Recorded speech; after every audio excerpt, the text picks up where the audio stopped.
everybody. Welcome to another episode of Purple Insider. Matthew Coller back here in Minnesota. Of course, the show always presented by FanDuel. We'll get to the FanDuel question of the day in just a little bit. And in the second hour of the show, Brian Murphy and Manny Hill will join. But we have to begin with the news of the day surrounding the Minnesota Vikings. This came out not too long ago that Carson Wentz will undergo surgery and will be out for the remainder of the year. Now, the reporting on this, we know essentially when he got hurt against Cleveland when he tried to lower the shoulder into a couple linebackers and suffered a left shoulder injury. We did know that, but from Ian Rappaport says more details. He suffered a dislocation that tore his labrum and fractured the socket.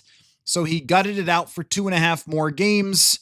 I guess it was maybe even, I would call it a little more than 2.5, which we will get into here because since this news came out, I have been chatting with some folks with, let's just say, knowledge of the National Football League. And I want to get into some takeaways here of Carson Wentz now being out for the year, which absolutely shines a spotlight into the handling of Carson Wentz against the Los Angeles Chargers. So let's go back to the game and the exact situation, because I think that everybody now, and the comment section already having this conversation, is talking about how Kevin O'Connell should have taken Carson Wentz out earlier when he was clearly suffering in pain and had this very, very serious shoulder injury that he was able to play through, but as he was getting knocked around, as he was getting beaten up, looked more and more painful for Carson Wentz. So I went back through the game and I was looking just for, well, when would it have made sense? I mean, because he had played through the other game against Philadelphia and he had come close to winning that game. I mean, they were in it for the entire game, back and forth with the Eagles, and was able to survive that through some pain and through some big hits and through some scrambles. So I could see where they would think, all right, strap him up again with the shoulder thing. It looked like it was an even bigger, even thicker harness that they had thrown on him. But when the score got to 31-10, so here's how it kind of went.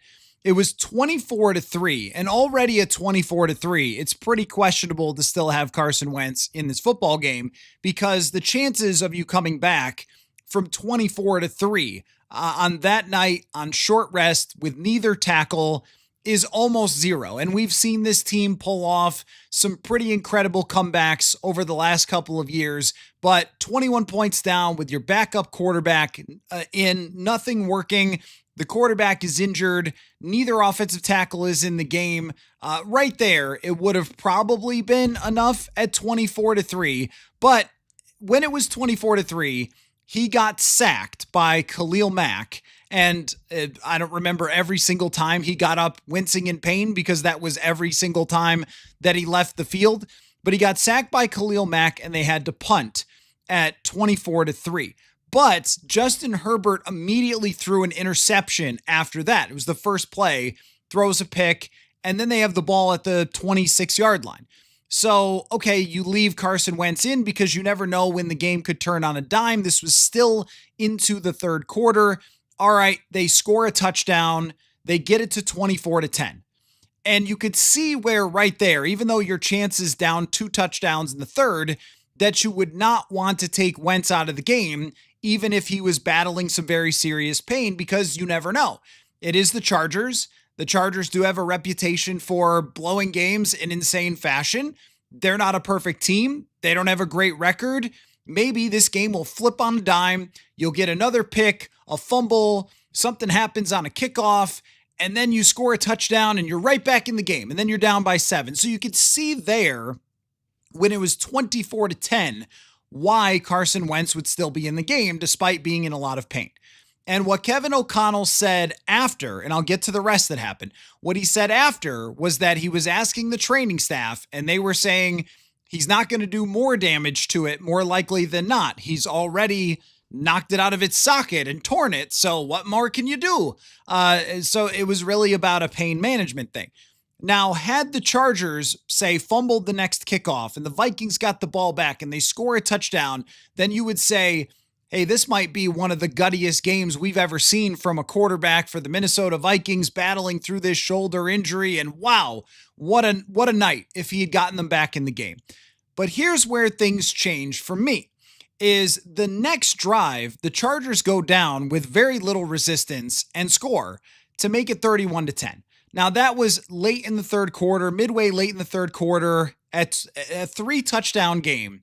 With the way things were going offensively, with the amount of pain that Carson Wentz was clearly in, that was the point to wave the white flag.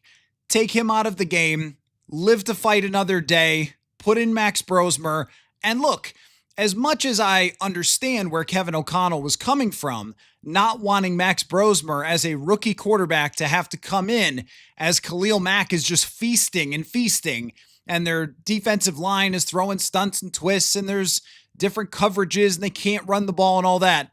As much as I get that, when you are down 21 points late in the third quarter to a great quarterback, a really good coach, a defense that's whooping you, a run game that's whooping you, the ESPN Gamecast had them down under 10% chance to win. I think we all could have said it was down under 1% chance to win, considering who was actually on the field. Like, those win probability things do tend to factor in which team is favored, but they don't always factor in everything, like what's happening in the middle of a game. So we have to use our brains to adjust the win probability. Let me tell you, it was nothing. There was no chance whatsoever of coming back in that game. That would be the point late in the third quarter, down 31-10, where you take out Carson Wentz, not just for further damage, but for cruel and unusual footballing. At that point, it was becoming so far out of hand that the only thing they were going to be able to do was throw the ball down the field and try to get some big plays to come back, which would have led Carson Wentz to continue to be in the pocket, continue to take more hits. And guess what? That's exactly what happened. So at 31-10, he goes back out there, he throws an interception, and at that point, the game is super duper stupendously over. And yet still, he comes out for the following drive after that, throws a bunch of incompletions, takes a bunch more hits, and leaves the game in extreme pain and extreme frustration. And then here we are, just days later, having season-ending surgery. And for O'Connell to say, hey, it was just a pain management thing, that's why we left him in. Well, I mean, there is a level to where pain management goes way beyond to the point where, yeah, sure, okay, I guess he's not going to rip his labrum anymore, but is it really safe to make a human being play out there? And I give a ton of respect to Carson Wentz. He refused to go down. He was taking punches and said, I'm going to go back out there. I'm going to keep giving it my best. I'm going to keep playing no matter how many times they hit me. I don't care. I'm going to fight for this team. He grew up cheering for this team. He signs a contract kind of last day. Could have said, hey, I'm a mercenary. Get me out of the game right now. And no, he wanted to continue to fight. And there will be teams in the future, I promise you, who sign Carson Wentz as their backup quarterback because of what they saw here, that he was able to win a couple of games, fight through an injury, do his best for the team, and the way he handled himself overall from the minute he got here was extremely, extremely professional, working with JJ McCarthy, accepting what his role was, being very humble about the entire thing, even right down to winning a couple of games and getting the question, hey, do you think you should keep being the quarterback? And saying, guys, I'm not going to go there. Handled things A+ for Carson Wentz. And he put himself on the line out there, and they could say that he wouldn't have done further damage. But when you can't protect yourself, it's not just the shoulder, it's everything, right? It's not just, hey, well, his shoulder can't get any more injured or any more in need of surgery. But what about the rest of the guy that's getting absolutely pummeled out there from head to toe? It was not just a shoulder. And it became to the point where it felt like a hockey coach leaving in a goaltender who's given up 8 or 9 goals. And it's just time to take him out. Like, let's have some mercy here. Let's get the guy out of the game. protect him from himself a little bit here. In the goalie's case, usually just protect him from embarrassment, like just get the backup in. And they didn't do that until much too late, until at least 2 drives too late in that game. I think that is extremely clear now that they've had the surgery. It was extremely clear that night, but it makes it so much worse that his season is over after this. And so because I don't like to go too far down the rabbit holes of injuries, I'm not a doctor, not a physician, I haven't examined anybody, and I tend to think that my expertise when it comes to medical stuff is quite small. That, look, I don't know injury recoveries. That's hard stuff to talk about.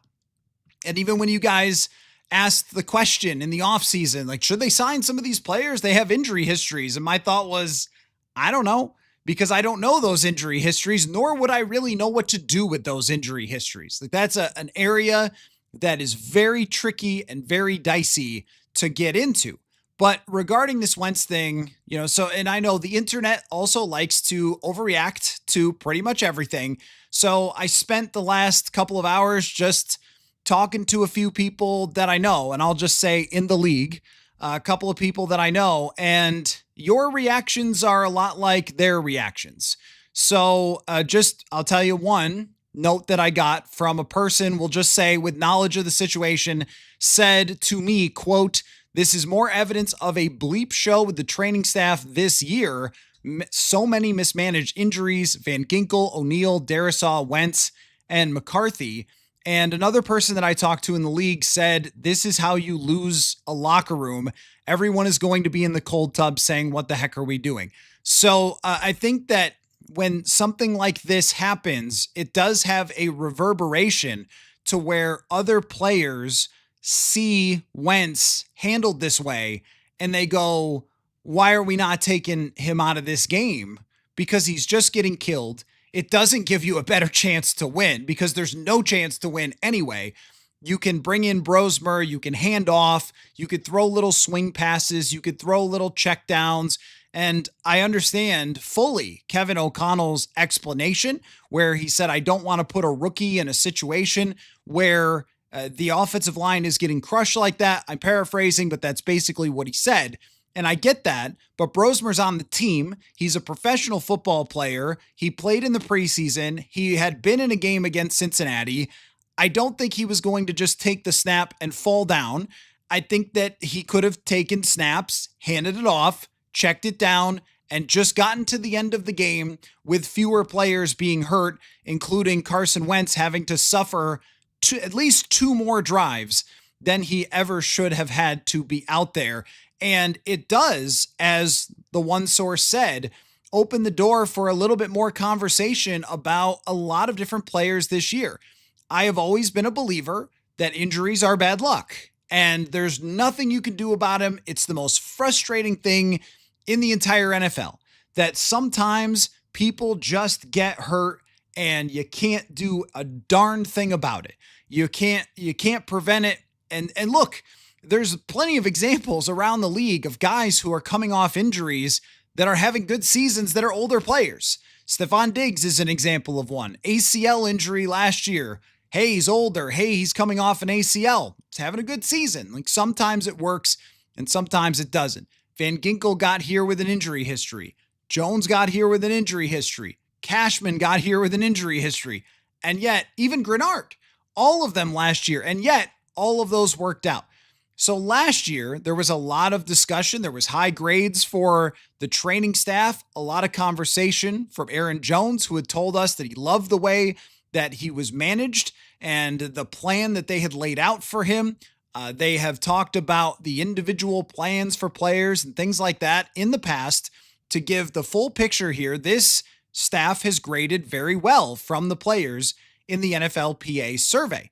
But this year, the way that I would best put it is that they've left a lot of questions about Andrew Van Ginkel playing 8 snaps against Cincinnati, and then we don't see him again. And why did they think he was available to play then? Was it a re-aggravation? What happened? Because he had missed a lot of time, started the season, got hurt, came back. once again, not able to play. And with Christian Darrisaw, that's been one of the more mysterious injury recoveries that I can remember, where it's coming back and then alleged pitch count overseas, and then it's coming back, but it's for 9 snaps after he plays an excellent game against the Philadelphia Eagles. And Darrisaw has insisted that he was way ahead of schedule to ever get out on the field.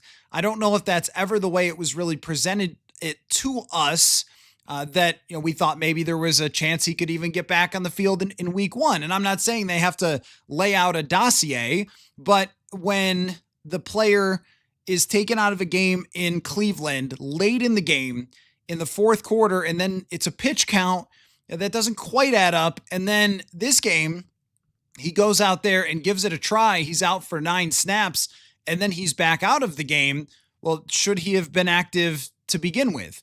And Brian O'Neill goes into a game, plays against the Philadelphia Eagles, then can't play the following Thursday.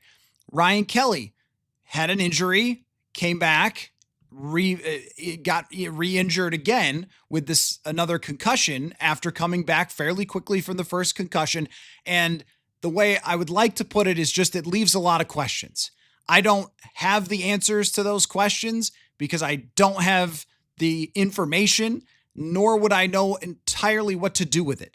But for this season, there has been numerous players, including the quarterback, JJ McCarthy, who suffers an ankle injury, stays in the game, and then ends up traveling with the team overseas, deals with some swelling, isn't ready to play, and then still isn't ready to play on Thursday night, where they're saying, well, if it was a Sunday, then maybe he would be ready to play. Again, questions. I can't make accusations. I can only say questions. And I know some of you have said, well, why isn't the media asked about it? I mean, we ask about these injuries that's why we have timelines. That's why we have, here's what they said this time. Every single press conference has gone along with questions, including after the game about Wentz being left in. So I've seen a little of that. Why didn't you guys grill him on that? I mean, we got the answer from him. It was the first question that was asked in the press conference. So I'm not sure what the disconnect there is. Now, they don't have to tell us all the details. That is not in the agreement between the Pro Football Writers of America and the Minnesota Vikings. We don't shake hands on it. Hey, you guys are going to tell us every single thing. So that's not how it goes. But when a player of Darrisaw's caliber has this in and out, when a player of the magnitude of JJ McCarthy and the initial sense for the timeline was 2 to 4 weeks, and then here we are many weeks later, seven weeks later, that he's finally going to get on the field. When we have Carson Wentz strapped up with all sorts of crazy gizmos on his body to get out there down 31-10, still taking big hits and hanging onto the ball and trying to get rid of it and get smacked down and just suffering on the field, you do start to have some questions, even with Mekhi Blackmon and his recovery and wondering where some of these things are at with the connection with the coach, the training staff, how the players are being managed. But I think it did stick out to me when I talked to one person in the league and they said, hey, when the players don't have that trust, and this has been a big thing for KOC that he's talked about himself, and he knows that, having been in the league, he knows how important it is to have the trust between the training staff, the coach, and the player. And if this degrades that trust, that is pretty concerning, because I would have to think that if you're on that field watching Wentz go through that when you're down 21 points in the third and fourth quarter, you've got to be asking yourself, what are we doing here? As the source said to me, like that guys will be asking each other, what are we doing here with Carson Wentz, and what are we doing here with some of the other injuries that they have gone through. But again, commend Carson Wentz for his effort to go out and give everything he could to this franchise. Not a franchise that he's been with for very long, just only a couple of months, and one that he clearly admired from afar. But I also think the fact that he went and had surgery the minute that JJ McCarthy came back is also probably telling as well. Like, I'm not going to mess around here. That I think, and Ian Rappaport put this out, that he said, like, look, Carson Wentz wants to have a future in the NFL still. So he's just going to have this surgery now and not risk ending up being thrown back in the game with this shoulder injury, is how I read what Ian Rappaport was reporting, which I assume would come from Carson Wentz's side when it included details about his family and stuff like that, that he wants to continue to play in the NFL. He's not going to risk being thrown back in there to a similar situation. So now the Vikings have JJ McCarthy, Max Brosmer, no veteran in the room. We'll see if there is a veteran who ends up back in here, because now you are one JJ McCarthy ankle tweak away from playing Max Brosmer. Now, at least it looks like going forward, you'll be playing Max Brosmer with the offensive tackles that you expected, but that has been a week-to-week question in itself. Did O'Neal come back too early? Did Darisaw try to force himself out there too early? Did he hear too much of the noise? Did he feel pressured to get back on the field? Or did he feel like he was at 100% and just has not been able to get back to a point where he can play every single week? We saw this with TJ Hawkinson last year, where, yes, Hawkinson came back, but when you don't have the full training camp, it's very hard to get into football shape on the fly. And it took another 4 weeks or so before Hawkinson could really play the entire time. And I think there's still some question about whether his burst has ever quite been the same since that injury, but it took him time coming back. And the same thing makes sense for Christian Darisaw.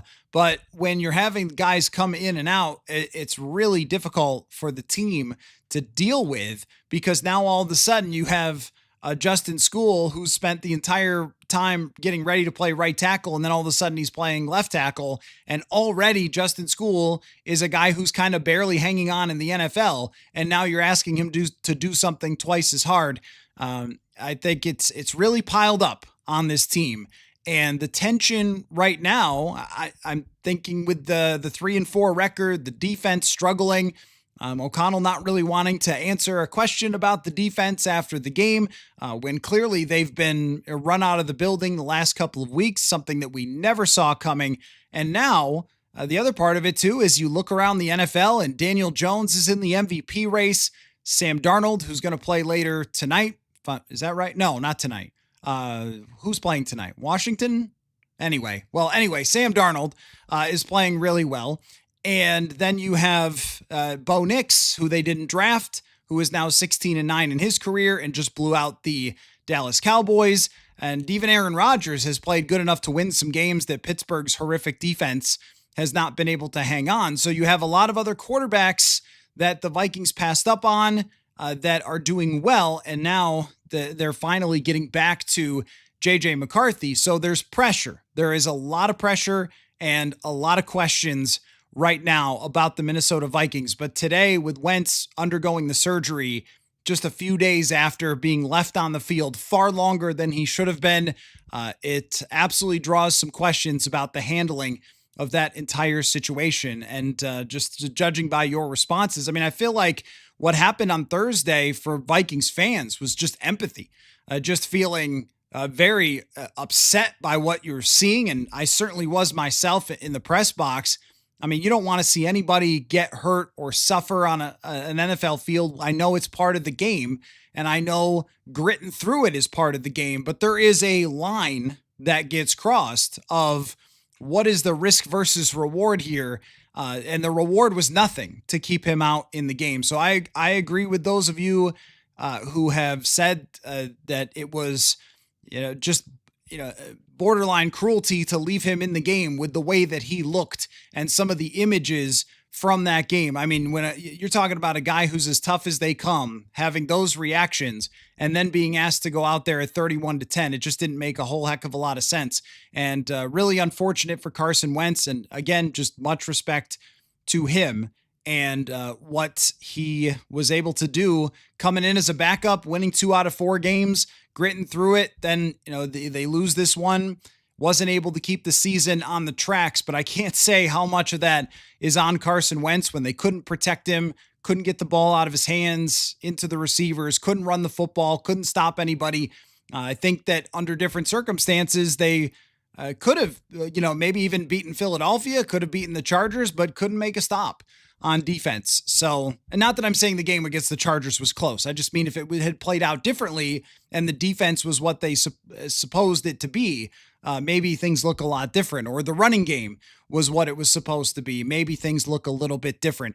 But right now it feels, who was it that said dysfunctional? It's kind of how it feels at the moment. And there's really only one guy who can make it feel functional, and that is JJ McCarthy. So let me give you the FanDuel question of the day, which would be connected to JJ McCarthy, of course. And then we'll get to some of your thoughts and comments. And then at 7:30, it will be Brian Murphy and Manny Hill. So FanDuel question of the day is this. The Vikings-Lions line moved from 9.5 to 8.5 today. Maybe it was news of JJ McCarthy being the starter with Wentz out that moved it a little bit closer. How many points do you think the Vikings have to score with JJ McCarthy for them to be in the game against Detroit? So how many points does JJ McCarthy have to put up offensively for them to have a chance against the Lions, who are favored by 8.5 points? So that's the FanDuel question of the day. And the first comment I see from KFT is JJ is going to get hammered behind the putrid line. Well, it shouldn't be. It shouldn't be. It should be the regular line that we expected. It should be Christian Darrisaw, Brian O'Neill, Donovan Jackson, Will Fries, and then we'll see about the starting center.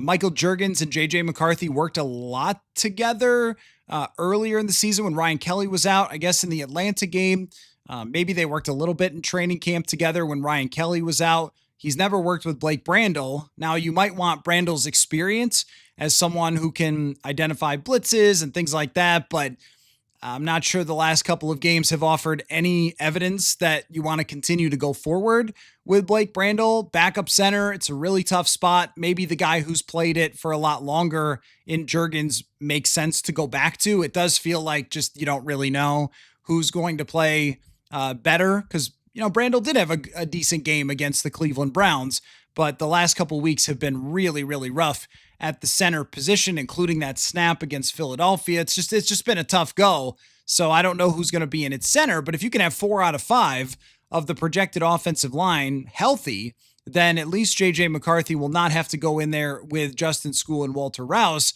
But that, of course, also goes along with if those guys are capable of playing the entire game with some of the injuries that they have battled through.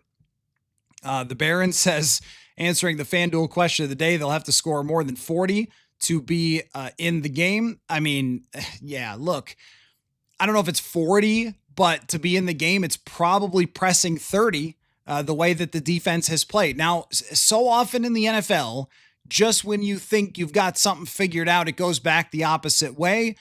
Teams tend to throw kitchen sinks. You've got the mini bye week here to look into some things, but the way that this team has been performing overall against the run, it's been brutal. Against any receivers with talent, they have not been able to cover them. So here you have Amon-Ra St. Brown, who is truly one of the best. Jared Goff, who is truly one of the best in the NFL. It is hard to see, unless you can sack and pressure Jared Goff, that they're going to be able to slow down the Detroit offense. So, 40 is a little aggressive for the FanDuel question of the day, but I don't think you're crazy far off on that. Adrian, do you believe the rumor speculation about KOC not playing Brosmer because he could cause a quarterback controversy? I think that's ludicrous. It just is people being bored and making up stuff. I mean, it doesn't make a lick of sense. He was going to put in Max Brosmer in the third quarter of a complete blowout game, and he throws a few completions, and suddenly it's a quarterback controversy. I don't think so. It really truly doesn't make any sense. His explanation makes sense, that he didn't want to put in Brosmer as the offensive linemen were getting destroyed. But there's a clear thing that you can do to protect Brosmer, which would be just start handing the ball off. Just start throwing little swing passes or screen passes and make sure that the ball is out of his hands, and then just get to the end of the football game without Max being hurt. Don't start calling passes that are 27 yards down the field when you're down 31. I mean, they were still throwing regular passes within the offense when they're down 31-10 with Wentz in there. So they could have done it with Wentz. And that's the other part of it too. If they had just had Wentz throw screens and hand off the rest of the game and said, hey, let's get out of here alive. But they didn't. I mean, they were trying to get him back in the game, and that it didn't make any sense either. So with Brosmer, no, I don't have any thought whatsoever that they were afraid that Brosmer in one quarter of football would be so magical. Now, I mean, maybe there'd be a controversy if he came in and threw 4 touchdowns and pulled off what Bo Nix did a couple weeks ago. But I don't think that was very realistic for the game. So no, I don't think that at all. Okay, some of you guys' answers are funny. 60 points, 28 from Marcus to the FanDuel question of the day is reasonable. 33 from Scoliosis. Where do you guys come up with this stuff? Those answers make a lot of sense. 28-33 to be in the game against the Detroit Lions, who have an improved defense this year as well, even though they've dealt with some injuries. JP says there are growing questions about KOC's common sense, not just with injuries, but inflexibility on offensive scheme when it's not working. And look, this is what happens when a backup quarterback plays. And I'll say it time and time again, that when a backup quarterback is in, it breaks everyone's brain. I was watching a meltdown today that an Atlanta radio host had after they got blown out. This Atlanta host went crazy about it's been 8 years and this franchise is a disaster from top to bottom and et cetera, et cetera. And I saw Jason Lock-on-4, I think, who was calling for the offensive coordinator of Atlanta's job. He should be fired. Guess what? It was a backup quarterback in there who has had, a very serious Achilles injury that he never seemingly recovered from. And hey, look, it broke everyone's brain watching him play. I follow some Carolina media, and there was some little hints of soft benching because that's like the words of the year. And guess what? Now they're arguing with each other of, well, who thought it was really a good idea to play Andy Dalton and et cetera, because again, backup quarterbacks break people's brains. And it broke us also in 2023 when they had to play Mullins, when they had to play Josh Dobbs. But there is some smoking gun to what you're saying. There are games you can point to. There are moments you can point to where, like, just for example, it's 3rd and 1. You're just starting the game and your quarterback has his left arm dangling off of his body. And on 3rd and 1 with Jordan Mason on your team, you put Jefferson in the backfield. You try some sort of rollout thing. Carson Wentz at this point in his career cannot run. He tried against Philly and got a first down or two when there was no one around, but he's not a throw on the run, bootlegging, like moving around, run. That's not who he is. That's a common sense problem. I saw Alec Lewis tweeted out some stats that the Vikings have thrown more on 3rd and 1 than anybody else. Again, 3rd and short again this year when you have Mason. And I know the O-line's been banged up, but here we are again. You can't be the only O-line that's banged up. So not really changing that philosophy despite having one of the more physical backs in the NFL. I've gone back in my mind at times this season to when Josh Dobbs threw 35 passes in a game where they were averaging 5 yards a carry and he had 3 interceptions. And I think that there's some of that for sure that's popping up. And even when you're talking about, leaving him in the game, are you thinking that there's a comeback there? Are you thinking, his explanation was that he didn't want to put the rookie in. So, okay, but then why continue to even try to throw the ball down the field, which is what they did continue to try to do.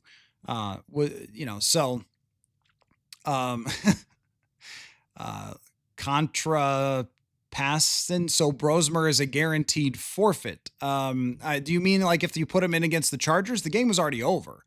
So, if you put him in against the Chargers, the game is over. It's a 21-point game going into the 4th quarter, and you can't block anyone or stop anyone. The game is over.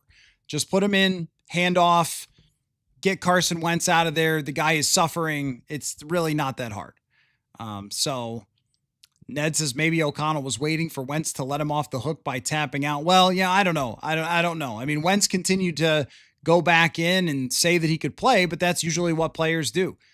Players usually don't go and say, hey, take me out of the game. Zoomer KO, it was hard to watch. It was. Yeah, it really was. Let's see. Justin, I think two things can be true. Should commend Wentz, and KOC did not want another quarterback to be crunched behind that beat up O-line, which you can avoid by just handing off. I mean, you have one quarter to go. The game is over. You're getting destroyed. You don't have to run the entire offense for Max Brosmer and try to go win the game. You don't have to. So that premise, I think, has an issue with it, which is you can just wave the white flag. You could just throw bubble screens. You could just get the ball out of his hands. Like, he doesn't have to, drop back 9 steps or something and try to go win it when you're already down 21 points. So, yeah, I mean, a lot of you are saying the same thing, that people wanted Brosmer to start the game because of how injured Wentz was. Now, that I think would have been a mess.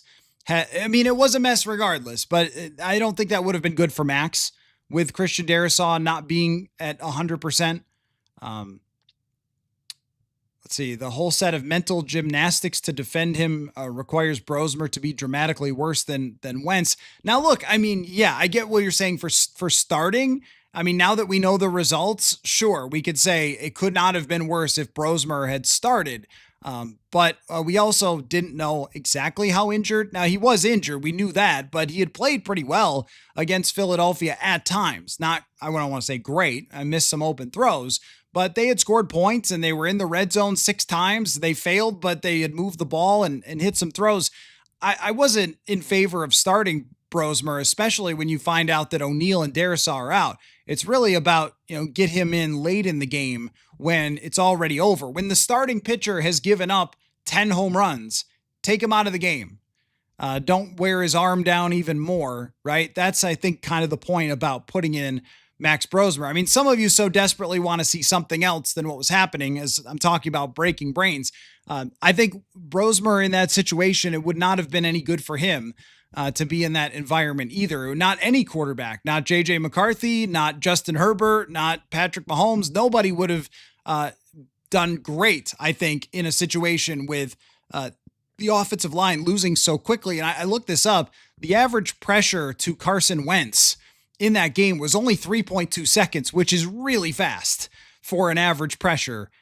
So he was getting it, right away. Man Juice with the super chat. Thank you so much for that. Are the Vikings becoming dysfunctional? Well, I said this on last night's podcast. I'll probably say it about 10 more times as we go forward this season. But usually your functioning as a franchise is about as good as your win-loss record. And nobody's immune to that.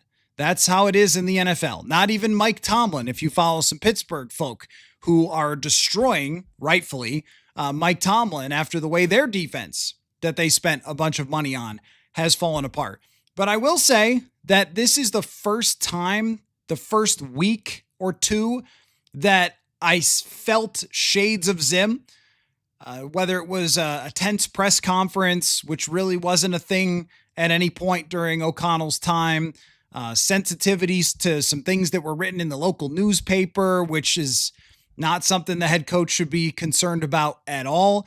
The handling of injuries becoming a conversation. It absolutely was during Zim's time behind the scenes through a lot of his time in Minnesota. The discussion of the players' trust in Zim to handle those things properly was talked about quite a bit. And then, here we are kind of having that same conversation. So, yeah, I mean, there's feelings of that. And also when it all goes wrong, that's where the fingers get pointed. That's where it's, hey, it's your fault for missing on this draft pick. It's your fault for, going all in on, this player, or believing that this was the defensive change in philosophy. And what I will say is that it's everybody. If you're going to say we have a culture of collaboration, then you all get blamed.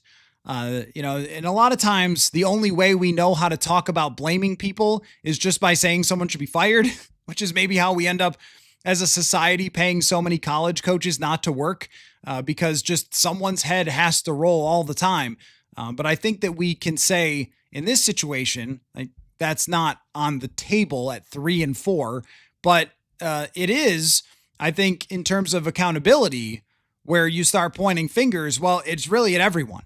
It's what's the relationship between the front office and the coaching staff when it comes to player evaluation, when it comes to roster building, because Brian Flores has gotten a lot of credit for free agent signings that worked, but hasn't gotten any criticism for free agent signings that haven't worked.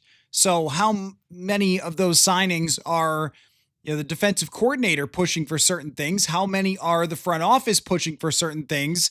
And what happens is when stuff goes wrong, that's when they point fingers at each other. And how much, is Kevin O'Connell expecting to have an elite defense that doesn't have it? And expecting to have his young quarterback that I'm sure he wants to be on the field and hasn't been able to have it, and all those things. And there's only one thing that can make this look more functional, and that's playing really good football against the Detroit Lions with your young quarterback to quell some of this discussion. I mean, you think about in Miami, it's kind of the same way. It looked like it was all over. They get a win, and at least for another week, the Miami discussion is not there. And that's kind of how the things end up working.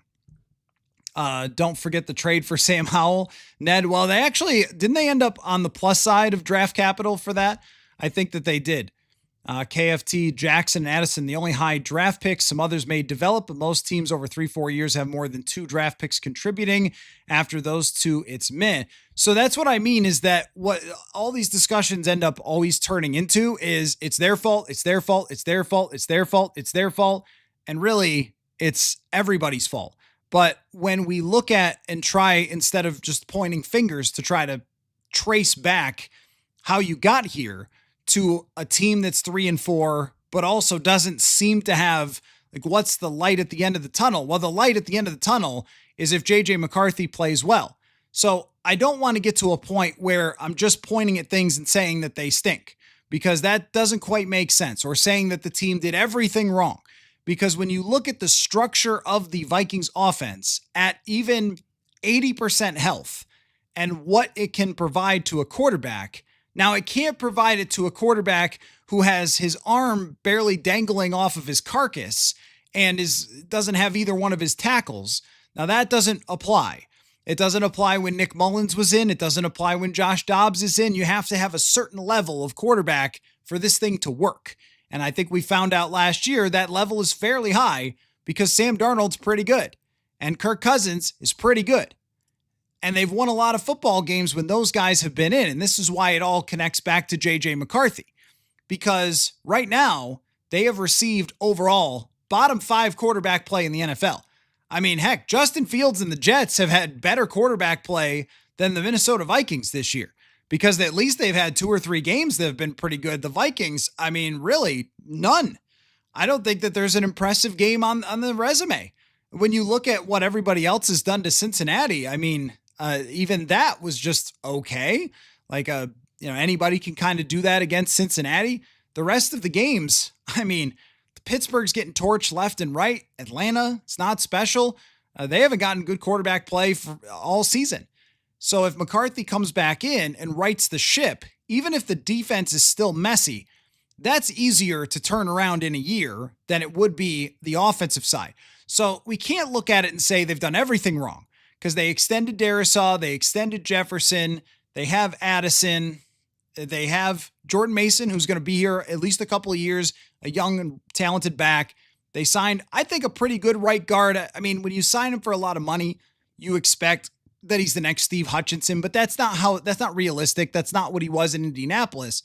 But I don't think Will Fries has been the issue. Donovan Jackson looks like a pretty good draft pick. You have a lot to work with there for your quarterback. It's really the defensive side where you're going to have most of the questions about the thought process of bringing in different players, keeping different players, extending guys, or letting certain players go. And that's where the draft picks have really crushed them. I got a note from somebody the other day that really since, you might even say 2015, but let's even go a little bit earlier than that, like even 2020, through two regimes, the number of players that they have drafted or developed that are making a difference on this defense is not very high. So I thought that the idea made a lot of sense in the offseason. I thought the concept of getting pass rushers on the interior, of bringing in, a little bit of a raw type of player who had kind of been around, but maybe you get a reduced deal because he had a gambling suspension, Isaiah Rodgers. But when you look around the defense, so many players have underperformed. I mean, when Josh Metellus signs his extension, we all agree with that. And look, it's only been 7 games, so I don't think you could throw that out. My point is that a lot of the things have gone wrong on that side of the football, and then it's playing a backup quarterback and injuries at tackle, which are the worst thing that you could possibly have on the offensive side. But the offense's future is pretty bright with the supporting cast, if not extremely bright with the supporting cast, considering who you've got there. And defenses can get turned around fairly quickly. So I don't want to just say, hey, the future is completely ruined because they missed on these certain bets on that side of the football. But I think that the fact that they haven't had very many draft picks and that they have traded away a lot of those draft picks to get players to try to help them in win now seasons, like TJ Hawkinson for a second round draft pick, for example, they have not been willing to trade down. So you draft Addison, you draft Jackson, but you don't trade down in those drafts. Well, you get fewer draft picks. And I really think this stat is quite telling, so I'm going to keep going back to it. They've picked 8 top 100 players since Kwesi Adolfo-Mensah got here. How many do you think they should have hit on? If they hit on, if we call it 3 of the top 100, and then, you have some other injuries, you have some go completely bust. But if you're only drafting 8 players in the top 100, where the Detroit Lions are drafting 15 and the Packers are drafting 16, you're probably going to have a lot less hits. And if you say, well, they should hit on 5th, 6th, 7th rounders, I mean, those are complete rolls of the dice. And what happened with Kobe King, where you draft a guy that you kind of like and then he doesn't stick around, like that's how it goes with 5th rounders, 6th rounders all the time. So, I think that the strategy has been so much to go all in on certain players that were proven commodities and trade draft picks for them and not trade down because you wanted your guy, that they haven't had that many bites at the apple, which results in not having that many good draft picks. Now, my argument has been, if you find a way to make up for that by finding a Jalen Redmond, by developing a Josh Metellus, by developing previously a Cam Bynum, or what was supposed to be Theo Jackson and has not worked out this year, if you develop players over a couple of years, and if you sign players that can come here and step right in when you have a rookie quarterback contract, all of that philosophy tracks for me. That we've seen teams do that before. We've seen them stack defenses through free agency. The 2017 Philadelphia Eagles did this. They were starting Ron Darby, Patrick Robinson, veteran players, Chris Long, not the local TV person, but the football player. They did the same thing. They stacked with veteran players on defense, and it paid off for them. It has not paid off for the Vikings this year. It did pay off last year, where they bring in, a Stephon Gilmore, a Shaq Griffin, and it works. And they, and Van Ginkel and Cashman, and it works. And when it works, you're a genius. And when it doesn't work, you're an idiot. And that's always and forever the case. But their philosophy has been to try to go with more proven players rather than rolls of the dice in the draft. And so they have not had a lot of draft capital. You don't get very many comp picks when you're signing players all the time. So that has hurt their ability to draft and develop. It's not as simple as just they just can't see any good players. I mean, if they hit 3 out of 8, that's about the expectation. But other teams are getting 6 out of 16, 7 out of 16. I mean, if we just look at since the Vikings are playing the Lions, at the draft history of the Lions, I'm going to take a look here. How many of their players over the last few years have hit or missed? Let's see. This year is hard to say with just top 100 players. Hard to say just yet, but I'd have to look at how the rookies are doing. But Terrion Arnold from 2024, it has not worked out. Ennis Rakestraw, not sure that he's become a great player for them. Jack Campbell and Gibbs and Laporta and Branch all crushed it. Hendon Hooker was also a top 100 pick for them. Broderick Martin, who I am not familiar with, top 100 pick for them. Jamison Williams took a while to come along. Josh Paschal is kind of just a guy. And then they hit it on Kirby Joseph. So as we go through those, and I can look at their rookies so far this year, as we go through those, we get some hits and some big hits, especially guys that were drafted high. We get some misses. Terrion Arnold hasn't done a thing for them. That's a big miss. And yet, where are they at? Well, they've got 1 million of those picks. So they end up hitting on a fair number of them. And that was their philosophy. Their philosophy was to go to the bottom. Tyleik Williams has not made any impact at all in terms of run defense, pressure, nothing. 2 of their first-round draft picks are their 2 worst-graded players on defense. Not something you really notice, though, because they've just drafted 1 million other players because they tanked and stacked draft capital. Now, we wouldn't be bringing this up at all if the Vikings had hit on Allen, hit on Hargrave, and that philosophy had worked. So that's my point, is that what worked for them last year, they went back to the well and it didn't work again. I don't think it's as simple as just saying, well, they missed on some draft picks, or bringing up Kyle Hamilton's name for the 500th time. Like, I get it. Like, I don't disagree with you that it's made a major impact, but they had a strategy that worked in 2024 to fill their roster that was built around a rookie quarterback contract, and it worked. And this time it did not. But it was also brought up to me, and I tend to agree with it, that, some of this stuff, even if you look at like yards per carry running, last year, it's pretty similar to this year, but they've run a lot more because they've been behind, because your offense can't do anything. And there's a major trickle down effect of a defense that has to be a certain way. Mac disagrees with Tyleik being a stud. Well, that's great. But in terms of the overall impact that he's made, maybe you're right. Maybe it is a guy like that doesn't always show up as well on the PFF grades, the guys who stuff gaps.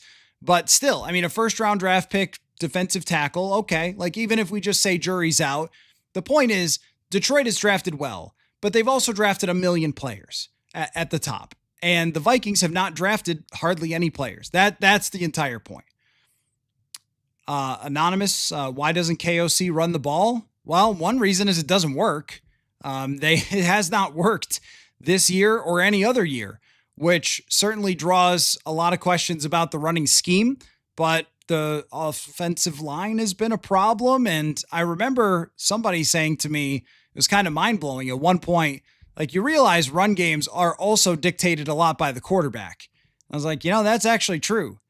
Because if you're throwing the ball well, then teams have to play too deep and there's more opportunities to run the football, right? But if you're playing from behind, you can't really just sit there and run and run and run.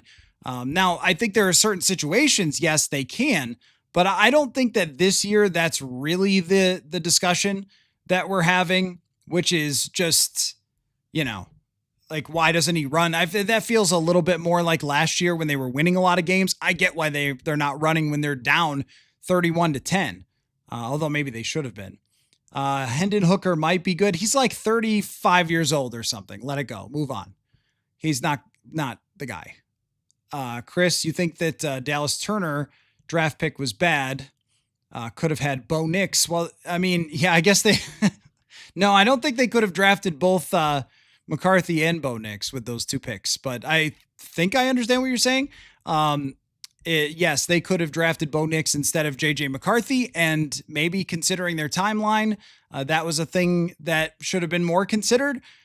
But I think that they went with more upside with somebody like McCarthy, that they felt like the upside was limited on Bo Nix. Now, I was a Bo Nix appreciator, so when he's 16-9, has been to the playoffs and is on his way there again, it's hard not to look at that and be like, but we have to let JJ McCarthy play first before we just point at every other quarterback and say that would have been a better idea.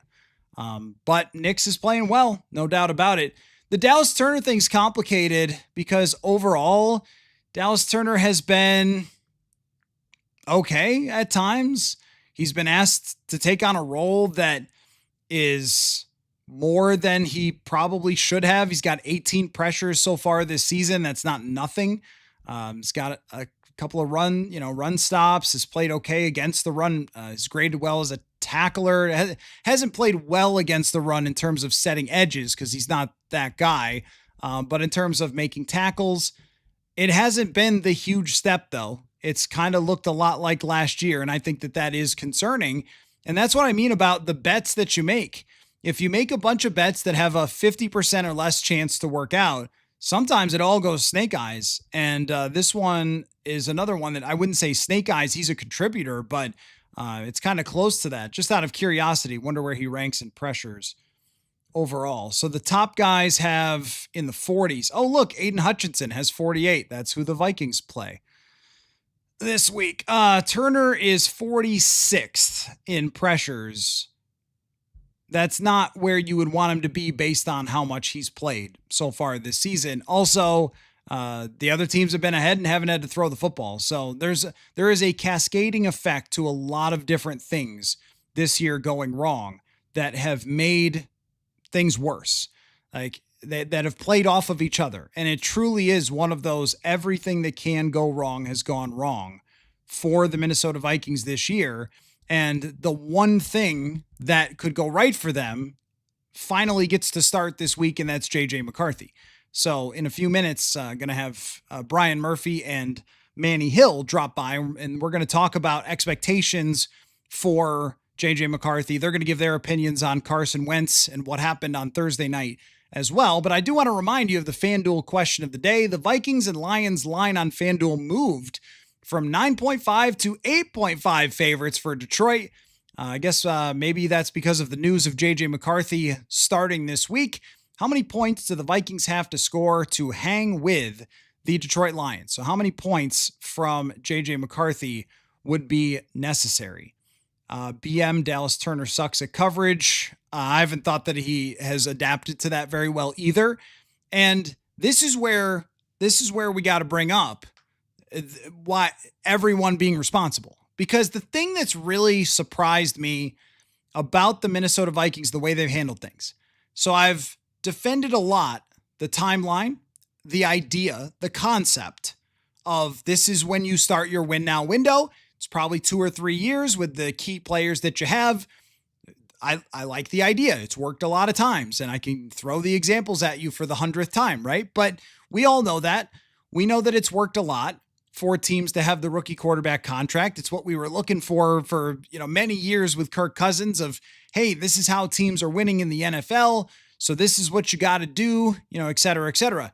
But there have been some moves that just have not been on the analytical side that have surprised me for a front office that is led by someone with an analytical background. And Dallas Turner is one of them. Now, I wrote about the Dallas Turner move when it happened. And a lot of these things, what I like to try to do is, instead of guessing what the outcome's going to be, lay out the outcomes. Like, this is why we do pie charts. Like, here's how it could go. Here's how it might not go, right? And when you slide the chips to the middle of the table on a player like Dallas Turner, it is nothing but a fact that that player has to be great. That to justify the draft capital given up, that player has to be great. And I've always said it's unfair to Dallas himself, the person, to say that. But from a analytical perspective, like, he can only be that player. He can't, live with that hovering over his head all the time. They gave up X amount for you and so forth. But from a perspective of analyzing front office moves, that was a chips to the middle of the table. It's time for us to win now. Let's get the perfect guy for Brian Flores' scheme. Let's go all in on this type of play. And in terms of your percentage of outcomes, the percentage chance that they were going to justify that draft pick was not super high, not in a bubble, not in a vacuum. Now, in the greater context of the defense, that's where I thought, well, this might make sense. If you've got a lot of other pieces that are veterans, you're spending in free agency, you're hitting on a lot of guys, the final piece idea, it does make a lot of sense. But if the guy just becomes another player in the league as opposed to a star, which if you look at the history of pass rushers drafted past top 15, There's a lot of just another guys. There's a lot of Adafe Owes around the league. What was the guy's name? Joe Tryon. I mean, there's like a lot of different guys who have been drafted in that back end. Is Chop Robinson has been somewhat good, maybe not a superstar. Like there's a lot of those because they're usually drafted with some flaws that they have to go along with, the good parts of their game. So it's not like the Vikings traded up to number one and picked Dallas Turner there, and he was a Myles Garrett level prospect. He was always a prospect that was going to need work and that was dealing with shortcomings from a girth perspective. But the amount that they gave up made it only justifiable if it was a huge production from Dallas Turner. Now, he could still get there. There's a lot of pass rushers, Trey Hendrickson, Melvin Ingram, who haven't taken a step until their third or fourth year. So it does happen. It's a slow developing position, but like that's another one of those moves where the same with Hargrave and the same with Allen, like this one only works if either the whole defense is great and they are complementary, or if these guys are absolute, like their peak for how much they paid them. Yeah, I mean, peak Javon Hargrave is probably a $25 million player, but Jonathan Allen with that price, I mean, you need to be great. You can't just be good. So a lot of these things in terms of range of outcomes have clicked on the not so successful side of that. And that's one of the reasons that they're in the position that they are right now. So let me give you, I'll give the FanDuel question of the day again a little later to Brian Murphy and Manny Hill. Want to get those guys rolling here and just say thanks everybody for watching along. And, I do feel for you guys that you get so excited about, the national TV game. And boy, this franchise does know how to punch you in the face. So as we get Brian Murphy going here, I do want to say a big thank you to all of you for tuning in, hanging around. And it's funny because things can change really quickly from this team feeling like all we're talking about is what a disaster it is to possibly feeling much better about stuff as long as JJ McCarthy plays well against the Detroit Lions. So we bring in Brian Murphy, Manny Hill.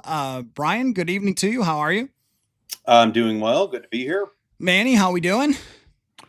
Doing pretty good. Happy Monday football. All right. Well, you guys are doing a lot better than Carson Wentz, who was sent out to die on the battlefield on Thursday night by Kevin O'Connell and did exactly that, having surgery and out for today. So Murph, this particular subject feels like it's up your alley to talk about. Your thoughts on what happened on Thursday night and then the news today of Wentz getting surgery. Yeah, it felt like Carson Wentz needed to be protected from himself, and I don't know if he had a lot of allies in that. It's a bit unsettling how it's played out. I'm not saying the Vikings shoved him out there to die in place of Max Brosmer, but it really doesn't look good today because we could clearly tell Thursday night that he had a contraption on his shoulder that looked a lot more problematic than it did previously against Philadelphia. And just his, reactions every time he was in the pocket, getting hit, falling on it hard, coming to the sidelines. And I'm trying to kind of look back, I kind of gave up on Thursday night's game so early because it was what it was. And I didn't really even look into how Kevin O'Connell reacted to, Wentz and his performance and his health. And then the news comes out today that, he's having season-ending surgery, which tells, and then all the details coming out that he had a torn labrum, he had a dislocated shoulder, which begs the question, what was he doing on the field in the first place? Not just for his health, which, by the way, matters. Just because he's a 32-year-old refugee doesn't make him chum to throw in the water for the Sharks. And also, could Max Brosmer have done something better than Carson Wentz, given the opportunity, given Wentz's health, given what we had already seen from Wentz, given what we know about Wentz? It raises a lot of more questions that really we don't need to be dealing with right now, because we're ready to just hand it over to McCarthy anyway. But it's kind of an ugly, sloppy handover that, you just, Carson Wentz was never going to say, "Take me out, coach, I'm done," when he knows this might have been the last NFL game he's playing. So it's not his decision. And I just wonder if he was failed or he failed himself. It's just a messy ending to a stopgap option that didn't pan out anyway. Your thoughts, Manny? Yeah, I mean, I did unfortunately finish the entire game on Thursday. Had nothing else better to do really that night. Same. Although I probably could have watched some Law and Order SVU or something. I don't know. But anyway, yeah, it was just ugly, and it was kind of disheartening to watch a guy out there who clearly wasn't physically right out there just wincing in pain. I mean, he got hit a lot. He got sacked 5 times. There was one where he was hit and he landed directly on that left shoulder, which is the injured shoulder, and it looked awful. And to Murph's point, you just have to kind of wonder what the operation was in terms of putting Carson Wentz out there. I understand starting him because if JJ McCarthy is not fully 100%, you don't want to throw him out in that situation, and preparation on a short week makes things complicated for him. So I understand putting Carson Wentz out there because you're thinking he gives you the best chance to win. But after you watch him out there perform and you watch him wince in pain, and it's just like, what are we doing here? Is he really giving us the best chance to win when he's not physically right? And even though it's not his throwing shoulder, it's still a limb, like it's still his arm. That's painful, even if you're not using that arm to throw. And it's going to impact how you're able to throw the football because you're dealing with that pain. And so you do have to kind of wonder, in hindsight now, after a 37-10 beatdown, you have to wonder at what point should Carson Wentz have really been removed from that game, just to put Max Brosmer in, just to see if he can give you a better chance. Obviously, Max doesn't have a lot of experience playing in the NFL either. But you just have to wonder, under that circumstance, if Brosmer, just being a healthier body, would have given you a better chance to compete and maybe make things interesting. But yeah, I would say it was just really kind of disheartening to see, first of all, to see the performance overall by the team, but then to also see Carson Wentz out there really when he probably shouldn't have been. So there are two different discussions kind of in one of, hey, maybe early in the game he looked so bad and so injured that you should have just gone to Brosmer to give yourself a better chance to even move the football.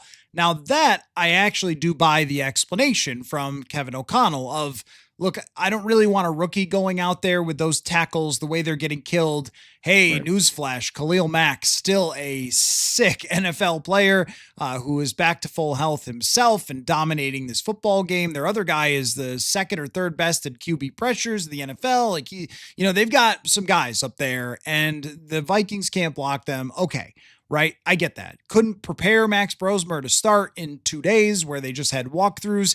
This is a really tough spot. But when you get to the end of the game and it's 31-10 and you send him out for 2 more drives, to me, that's where it's indefensible, where you cannot explain to me what you thought was going to happen in those 2 drives. And they didn't just call run plays. Now, if they had done that to protect Carson and they just said, hey, so we're just going to run screens and we're just going to swing past to Aaron Jones and put Xavier Scott in the game and get him a few catches or something, okay, that's fine. They were throwing downfield still to Justin Jefferson down 31-10. And you look at those last 2 drives, of course, they went horribly and he took more hits, and you go, okay, now that's where the common sense element, you get lost in the game and lose what's right in front of you, what's happening to your quarterback. And you end up making it just a miserable night. At 24-10, I understand still having him in because maybe something crazy happens. It's the Chargers. Crazier things have happened to the Chargers than blowing a 14-point lead. once it gets to 31-10 and Jeff Okudah gets smoked down the sideline by Ladd McConkey, that's when the quarterback should come out of that football game. But why don't we shift to a little bit less of a heavy subject, because I've been hammering home with a sledgehammer on that subject for about an hour. So let's get to, hey, JJ McCarthy starting this week. And I really thought that was going to be all tonight. Like, hey guys, what's in the past is in the past. JJ McCarthy is starting. It's a hard reset to the season. And hey, you're probably not making the playoffs, but at least it'll be interesting. So let's try to do that anyway. The FanDuel question of the day today is how many points JJ McCarthy has to score in order for the Vikings to hang with the Detroit Lions. The line moved today on FanDuel from 9.5 to 8.5. So we can begin there with expectations in the very short term into just this game. JJ McCarthy returns to play football again. Why don't we start there, Murph, with expectations for JJ McCarthy versus the Detroit Lions? Can he stay on the field more than 15 minutes? I mean, let's just start there and work our way up. And I'm not trying to be flippant here. I mean, I'm trying to be obvious. I mean, there's been 25 24 or 25 Vikings games played since JJ McCarthy was drafted. He's been on the sideline for 2 of them. He's been active for 2 of them. So what are we looking for? We're looking for development. We're looking for him being able to complete a game. We're looking for him to be able to be mobile. We're looking for him to be able to connect with his receivers. We're looking for him to be able to figure out if this offensive line is as troubled and as injury riddled and as inconsistent as it has been, what's going to be the best opportunity for me to succeed? What's going to be the best opportunity for the team to succeed? And what's going to be best for his development? And I'm not sure all of those things necessarily align. So for him, I want him to look less overwhelmed, series to series, possession to possession, but also, he's going up against arguably the best team in the NFC North, arguably one of the best teams in the NFC, perhaps the top 2-3 team in the NFL. On the road. So there's really no more protection here. There's no more what can we do for him. It's what can JJ actually do? So I'm actually really curious to see how he's going to respond to being sidelined for 6 weeks, trying to build off of a very positive week 1 performance that included a nice comeback, but then also try to pivot away from what we saw from the other 7 quarters, which was really not NFL quarterback play. And I really think that's the laser focus Vikings fans, the front office, the coaching staff really needs to take stock of is who is he? What is he going to be able to do? And what is he showing he's able to do on a week-to-week basis? We haven't had enough of that consistently over the last 18 months. So that to me is the primary focus. And what he's expected to do is learn and accumulate and absorb. And it may end up finishing with a 7-10, 8-9 record that ultimately isn't where they want it to be. But more importantly, what does McCarthy look like through the process? Yeah, Murph, when you say, stay on the field, I know a little bit of tongue in cheek there, as you're right. 25 games for Bo Nix and 2 for JJ McCarthy so far because of injury. But I think stay on the field in terms of have some drives. When we're talking about this defense, and it's right for folks to be ripping apart all the defensive moves. Why did they sign this guy? Why did they draft this guy? Why did they extend that guy? But the reality is, when you have some of the worst quarterback play in the NFL throughout your season, it is hard to be a very good defense. And we see this. How about, hey, those Cleveland Browns? have you seen the roster of the Cleveland Browns defense? They have one guy gets 5 sacks yesterday and they give up 30 Myles something Garrett, points. poor guy. Right. Why do you think that is? Because Dylan Gabriel is terrible and their offense is terrible. So I think that the Cleveland Browns defense with a good offense is probably really nasty. There's a lot that's dictated through that. So stay on the field. I mean, that's one thing that they have not been able to do. They're among the worst teams in the NFL in terms of plays per drive and time of possession.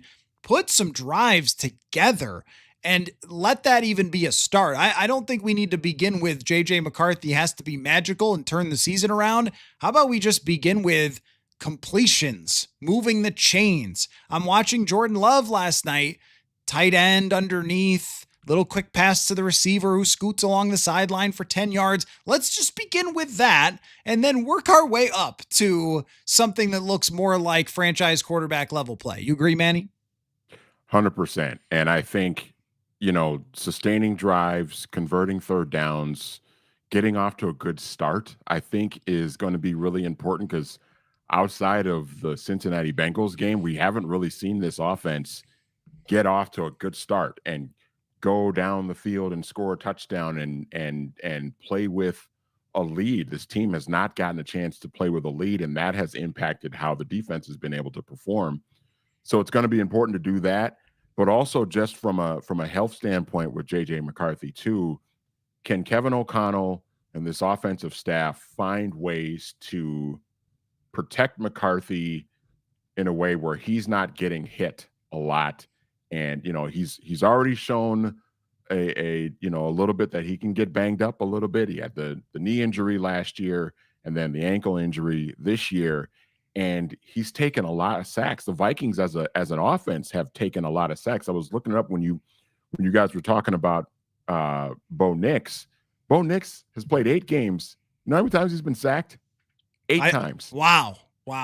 8 times. Let me follow That's your one a game. Yeah, let me follow your stat with the stat.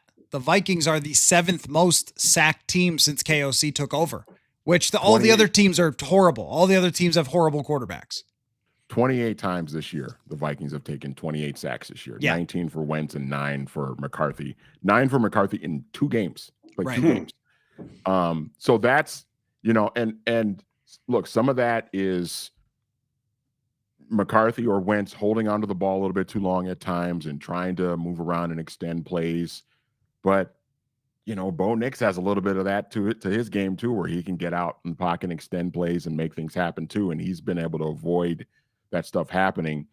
So I think that's going to be important too. Can KOC put together, obviously he's not going to overhaul and throw out his entire offensive scheme. That's just ludicrous to even think that anybody can do that.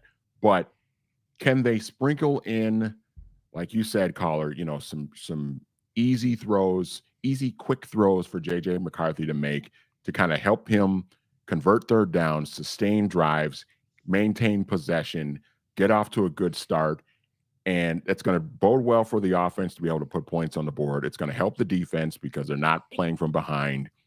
And if anything, it's going to keep JJ McCarthy upright and not allow him to get hit a lot. And that will then in turn keep him as healthy as possible. So overall, I understand why Kevin O'Connell would design his philosophy for JJ McCarthy to have a lot of intermediate passing. Like when you look at JJ McCarthy, and I know it's through 2 games, but he actually, all of his best throws are all successful where he can kind of grip it and rip it 15 to 20 yards. You think about the ones in Atlanta is one good drive in that game where he hits 2 balls along the sideline that are 15, 20 yards down the field, one to Thielen, one to Naylor, where he can really step in and throw it. The touchdown in Chicago across the middle, the play action in Chicago with Jefferson coming back to the ball. They're all in that same area. That's where he's clearly most comfortable because I think that's where he can really just go, and put every ounce of his body into the throw. And that's what he's been doing for his entire life, where little quick game is, I got to pitter patter my feet the right way. I got to put some touch on it. Like you see Rodgers in quick game last night at times, just looking magical. Just like, here's a little slant, just right into your hands. Perfect dead accuracy, great feet, great, everything. that's hard to do for McCarthy. So I think that the answer of, hey, just run the quick stuff all the time is not as simple as people make it sound. But the thing that I noticed yesterday, Murph, from watching Green Bay and Houston specifically, two teams that have generally been rooted in Shanahan systems. D'Amico Ryans, who I know is a defensive coach, but he comes from the Shanahan and Kubiak tree, that famous coaching staff of the Houston Texans, where our friend Sage Rosenfels was a quarterback on that team, and Gary developed all these young coaches and stuff. They were running a lot of bootlegs, a lot of dumps to the tight end, a lot of stuff like that, and then looking down the field for some shots. Murph, I think sometimes this team makes it sound like it is freaking impossible to do some of this stuff.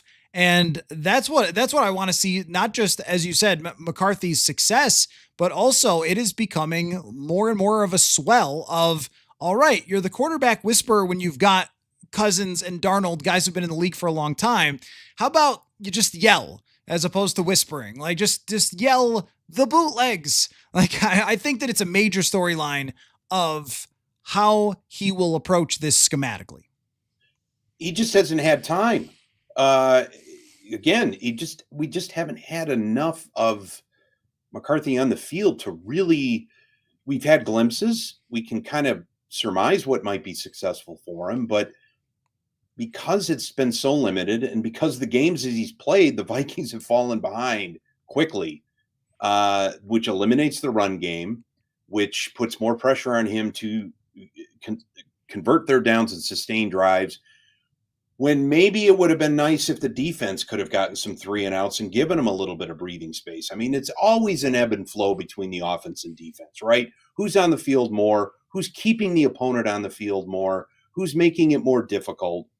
It's always going to be that tension, but it feels like the Vikings have been losing that no matter who's quarterback. And also, it just, we've talked ad nauseum about what McCarthy might be successful at, or what he might be able to do, or what he could do, or what this particular plan on this particular drive at this particular moment in the game, he might be able.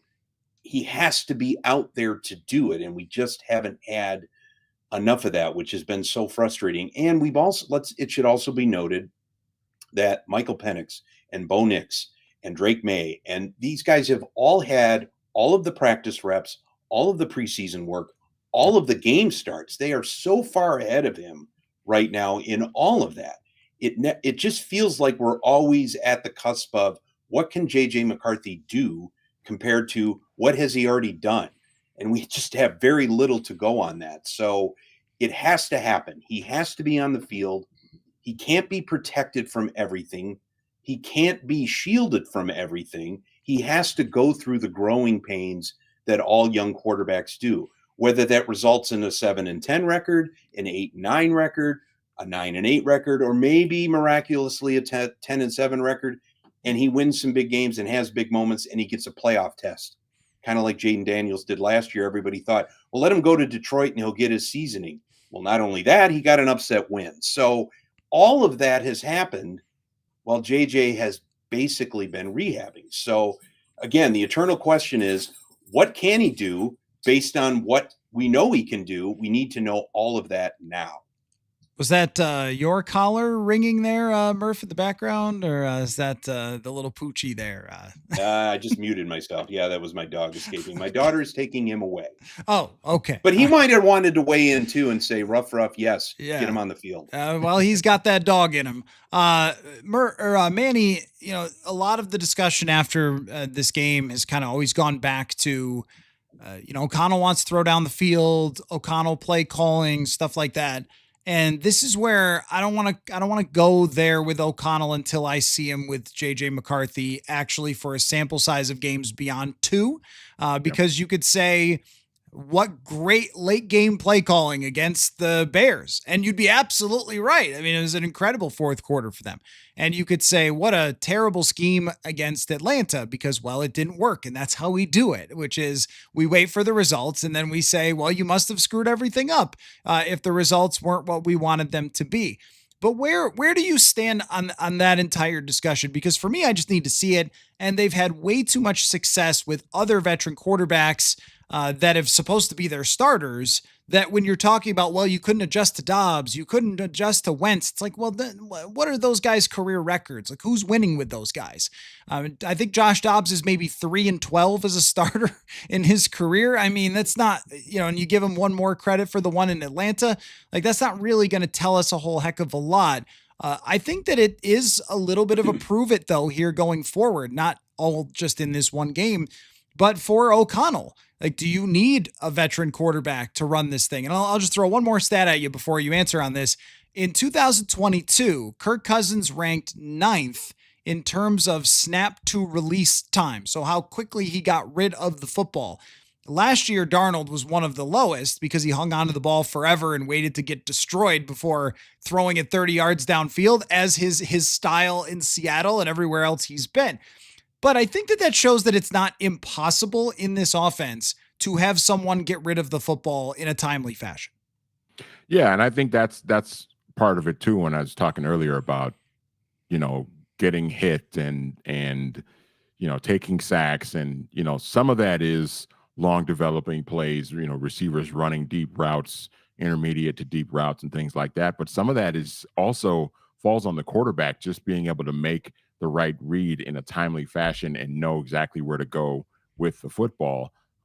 Because there were numerous times where we saw, JJ McCarthy in the Chicago and the Atlanta game where he had time in the pocket to throw, and he was just holding on to the ball too long because he just wasn't quite ready or hesitant to really just let that ball rip. I mean, he's got the arm talent to be able to do it and make all the necessary throws. But there were times where he just held onto the ball too long, a little bit too long, and he gets hit, or he doesn't throw the ball in time and it gets intercepted, or it's thrown behind the receiver, over the receiver, whatever. It's a missed throw. He's got to be able to kind of grow from that and develop that skill. And that, again, to Murph's point, that's just going to come with getting more experience. I mean, we have to remember JJ McCarthy is 22 years old, and he has not played a lot of football in the last year and a half. So really, this kid has just got to get out there and get as many reps as possible. And yeah, like I said earlier, can Kevin O'Connell put him in positions to where he can have some easy success and build some confidence? That's going to be a question and interesting to see how that plays out. But also, I mean, this is also going to fall on the kid himself to, shake some of the bad habits that young quarterbacks tend to always have. I mean, we saw Drake May, who's playing great right now for the Patriots. He showed some flaws when he was first starting last year. Now, part of that was, the coaching situation in New England last year wasn't nearly as good as it is now with Mike Vrabel. But, part of this is just a young quarterback needing to get out there and play and learn on the job and show some growth and development, shake some of the bad habits. And that's what's going to be really fascinating to watch as we progress through the rest of this season. Wins and losses, whatever. You finish 7-10, you finish 7-10 at this point. But the growth and development of JJ McCarthy, him breaking some of those bad habits, are going to be the most important thing to watch. There's a point to be made there too, Manny, that, Murph, I think it was you, maybe you've said, or one of you two guys, about like the run game and getting the run game going and playing off of it. What I would like to see is Murph was talking about how the score has impacted, like how they've had to call plays. And what I'd like to see Kevin O'Connell do is call plays regardless of the score, which is very just anti what you do, right? Like, you're down in the game, and so you pass and you pass and you pass, or you're up in the game and you run and you run. But against Detroit, they might be down the whole game. Looking at Detroit and who they are and how quickly they score, stay with the run, build off of the run. And if it results in some slow drives and some, drives where you have to punt or whatever, like, that's okay, because everything now is about putting McCarthy in favorable situations. If you get down 14-3 with McCarthy in there and you say, you know what, throw us back into the game, and he attempts 47 passes like Carson Wentz against the Philadelphia Eagles, and Jordan Mason runs 4 times, is that doing anything to help JJ McCarthy succeed? And I will give him credit, O'Connell, when they got back in the game against Chicago. It started with a couple big runs from Jordan Mason, but I'm not even talking about getting back in games. I don't care. I truly do not care how many games they win the rest of the way. I know they do. I know the ownership does. I know the players do. But for the bigger picture of this franchise, it truly does not matter. What matters is putting McCarthy in situations where we can actually identify, can this guy play or not? And if he's down 21-10 in the third quarter and he's throwing and throwing, he's getting hit, he's getting crushed, and they're sending every blitz known to man. And I mean, how does this help? That doesn't help at all. So treat every situation like a neutral situation for him, even if you're down, even if that goes against your urge to try to get your team back in the game if you're struggling. And what made me think of that was the strip sack against Atlanta. So they were still in the game. It might have been 14-6 or something. And they get the ball back and it's 1st and 10 and they go empty shotgun. And it's, of course, free runner, strip sack, and game is over. Like, why are you treating this like it's Sam Darnold back there? And why are you treating it like it's Kirk Cousins back there? It's not. And I'd like to see him treat it like it's JJ McCarthy. So how about you guys answer the FanDuel question of the day while we're having this discussion, which is the line moved today on FanDuel from 9.5 to 8.5, giving the Vikings a lot more credit. But how many points would they have to score to stay in this game is the question. So how many points does JJ McCarthy have to put up on offense to remain interesting late in the game? Murph. Him in the offense personally or the team in general? Well, the offense, yeah, pick 6 would be nice, but 28. 28. I think if you're not even at 28, the Lions are going to run you out of the building. And what you were discussing earlier is fascinating, because this is what we've been slowly talking about much of this season, even before McCarthy, which was hurt, which is the underlying tension between a roster that is $300 million invested in and was retooled on the offensive and defensive lines to kind of create this fortress around your young quarterback. Well, that's already crumbled. So you're already 3-4. You kind of should know who you are. If there's any sense that JJ is going to step in and bail you out of this mess, I mean, that's all gravy. Maybe it does happen. Maybe he does get hot. Maybe the team galvanizes. Maybe. What you're talking about, though, is absolutely correct. It is possession by possession, game by game, locker room deficit by locker room deficit, how he handles himself during the week, how he answers for his performances, how he answers for the team's performance. That's really all that matters going forward. And if that somehow produces a 10-7, 9-8 record, which seems unlikely at the end, great. If it's 7-10 and 8-9, but you feel like JJ McCarthy has the room, then that's all you need. But the 33-year-old guy on the defensive line that just signed to come here, who may be underperforming, didn't come here to help develop a young quarterback. So you have that underlying tension in the locker room. But it really is KOC's responsibility right now. He's not going to say it publicly, but it's his responsibility, because you have to imagine that his fate is going to be tied with McCarthy's fate in one way or another. McCarthy's career will likely outlast O'Connell's. It could. Maybe it does, maybe it doesn't. But I think O'Connell's fate in Minnesota is going to be tied to however McCarthy develops in what could be a lost season, and how he develops going into next season when you actually know what you have. So it really is the priority right now, and he's never going to admit this, and he shouldn't. But you're right. It's what can JJ do? How can he get better? And what do we really have in him? And right now, wins and losses don't necessarily matter with that. Circling back to the FanDuel question of the day, Manny, how many points? How many points? I appreciate. Was I supposed to end my answer? No, I loved every second of that rant, but I also wanted to get Manny's answer to the question. I'm kind of with Murph. I think it's going to take somewhere between 27 and 30 points, something like that, to really even have a chance to compete in this game. this Lions offense is every bit as high powered as it was a year ago, and they have a completely different coordinator calling plays now, but they still have the same personnel, still have the quarterback, still have the running game. The offensive line isn't quite as good as it was a year ago, but they still have the weapons on the perimeter that are dangerous. And they still have the same head coach.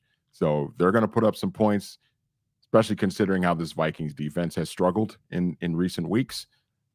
So for them to stay competitive in this, it's going to take to a 28 to 31 points in a game. And I think it's possible, but I don't think it's going to be falling down 24-3 and then trying to get McCarthy to throw you back in the game. It's going to take getting off to a good start so that you can, run the football with some effectiveness, take some pressure off of McCarthy, and then let him kind of settle in and play within the game plan. I think that's honestly their best chance if they have kind of more of a balanced attack and they're able to kind of stay in the game from start to finish.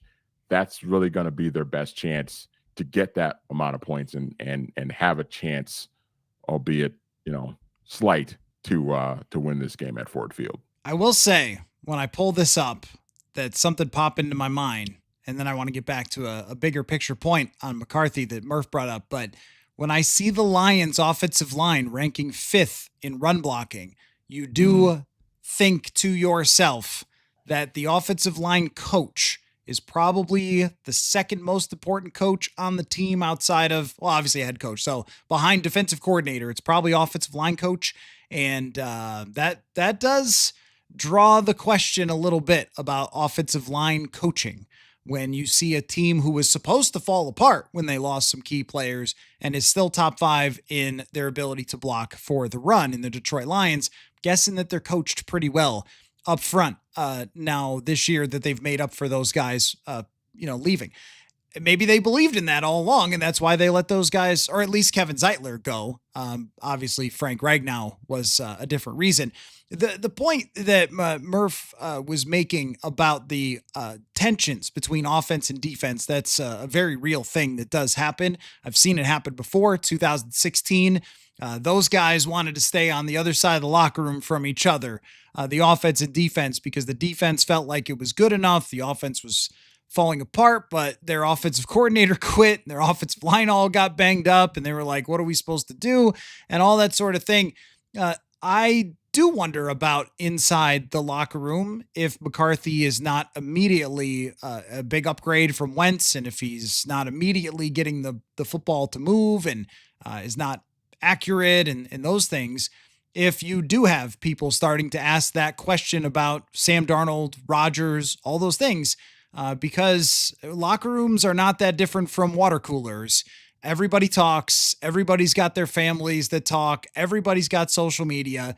And there is a player, and we have not wanted to go there, and I have not wanted to go there, but there is a player who has put up with a lot in terms of quarterback changes and offenses that are always asking him to be the miracle man, to get the most out of this quarterback, to take this guy to another level, to manage this young guy or whatever it might be, this guy who's never played here before or is, what was Darnold, 19-30 or something in his career.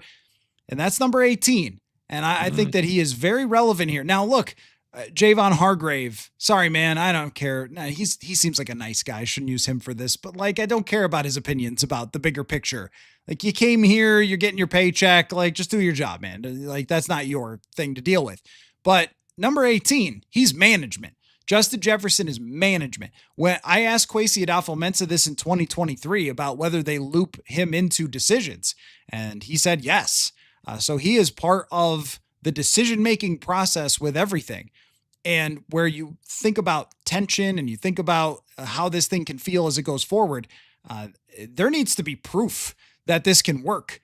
Or Justin Jefferson, I think, is going to be really frustrated because he has been the good soldier this entire time. And Murph, I couldn't be more impressed with the way I talked to Justin last week about, me and a couple other reporters about, just the quarterback changes, how tough it's been, and how he's worked through it.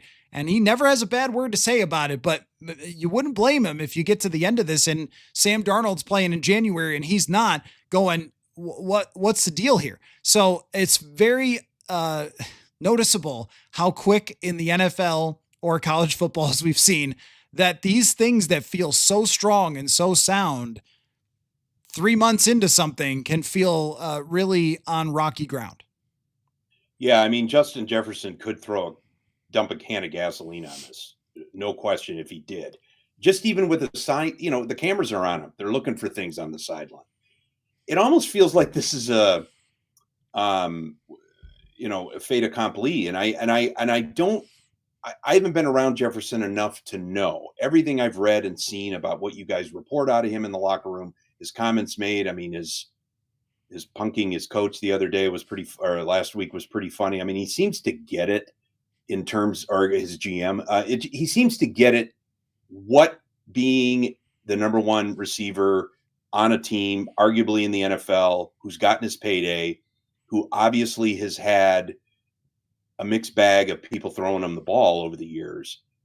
It almost feels like there's this drumbeat of when is he going to blow? And if he does blow, of course he's going to be justified in blowing.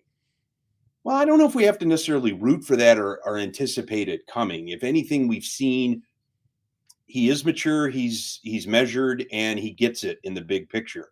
So I'm not rooting for a blow up, even though it would be understandable and cathartic for a lot of people. I don't think it would be beneficial in the bigger picture, because at the end of the day, what's he going to say that we already don't know? And if he's really putting his name behind, this has been a disaster, I might not be happy anymore, certainly that's news. But if he really truly doesn't feel that way, it's probably not worth going there. And the fact that he hasn't already, I would hope would indicate that it wouldn't get that way. All of that being said, though, you're right. It just feels like this is something ready to blow, and not just with Jefferson, but with a veteran locker room. And, I want to hear Kevin O'Connell talk a little bit more about the Wentz management and all that, but he got really defensive last week when he was asked about McCarthy's timeline again. And I'm not sure he's got a lot of standing right now to be defensive.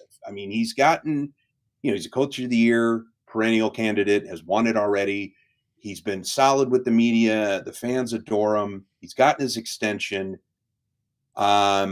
But there are some questions that need to be asked, and there's some scrutiny that needs to be put on him in terms of the transparency or lack thereof that's been coming out. And I'm not sure he's got a lot of wiggle room for defensiveness. And but if Justin Jefferson ends up kind of straying from that, then that comes back to the head coach too, which is, what are you doing right now to kind of keep everything together? So I'd love to see it. This is going to be a fascinating 10 weeks for a variety of reasons, most of which are, what does it mean for McCarthy?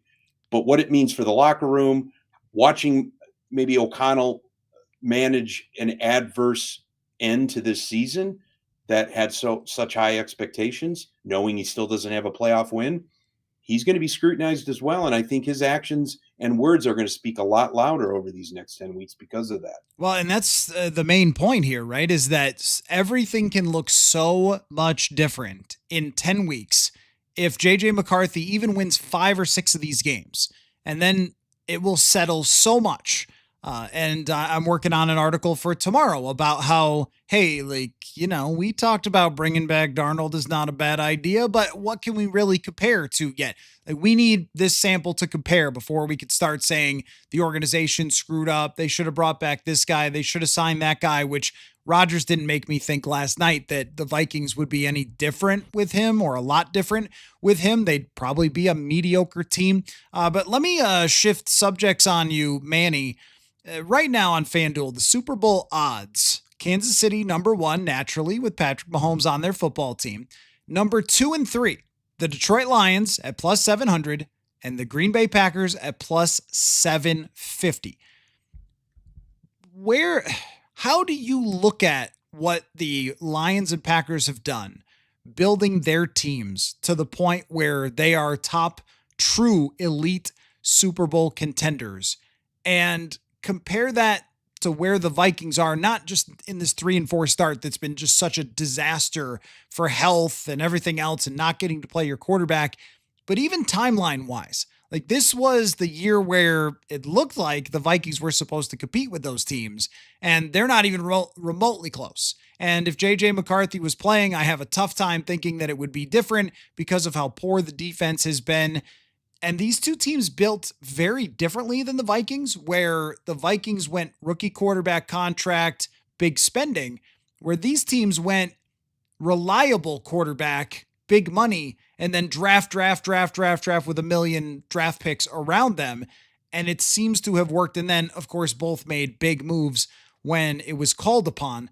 What do you make of how the Packers and Lions have really solidified themselves as true Super Bowl contenders almost halfway through this season?